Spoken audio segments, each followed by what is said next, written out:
Hello tout le monde, j'espère que vous allez bien. Aujourd'hui, je vous retrouve dans une nouvelle vidéo pour vous faire un tuto sur les œufs en bonbons. Donc là, je vous ai imprimé une petite image pour que vous puissiez voir. Donc je vais réaliser ce bonbon.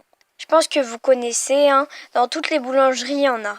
Si le tuto vous intéresse, restez avec moi. Pour les pains, vous aurez besoin de jaune tournesol numéro 16, du blanc numéro 0 et du orange mandarine numéro 42. Ensuite, vous aurez besoin d'un rouleau, d'une lame et un dotting tool. C'est parti! En premier, vous allez faire une boule de blanc que vous allez légèrement aplatir.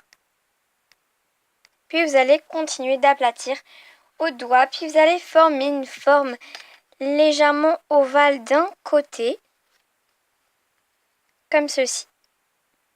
Ensuite, on va venir mettre ça de côté. Ensuite, vous allez faire une boule de jaune et une boule d'orange. Donc bien sûr, il faut que la boule d'orange soit plus petite et vous allez mélanger les deux. Donc il faut que le mélange soit bien homogène.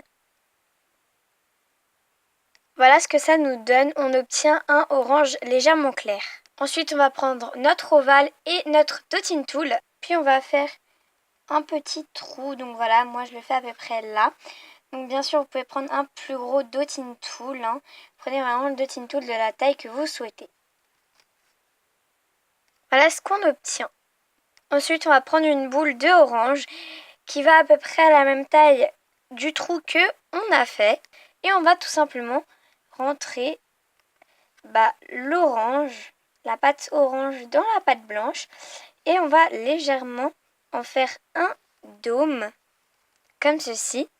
Et donc moi j'ai rétréci mon œuf. Et voilà, ce tuto est à présent terminé. J'espère qu'il vous aura plu. S'il vous reste des excédents de pâte, donc moi il me reste du orange et du jaune, je vais vous montrer comment, on va dire, vous en débarrasser en faisant des bonbons. Donc voilà, en premier on va faire des boules que l'on va légèrement rendre en ovale. Enfin, je sais pas si vous voyez à peu près la forme qu'il faut avoir. Il faut faire un petit peu une sorte de montagne. Et tout simplement, vous avez un mini Haribo Dragibus. Ensuite, si vous avez de la pâte rose, rouge ou marron, vous pouvez très bien faire une fraise tagada. Ou alors, si vous avez beaucoup de pâte, il existe des bonbons à peu près ronds comme ça. Il y a du sucre dedans et à l'intérieur, c'est de la noix de coco.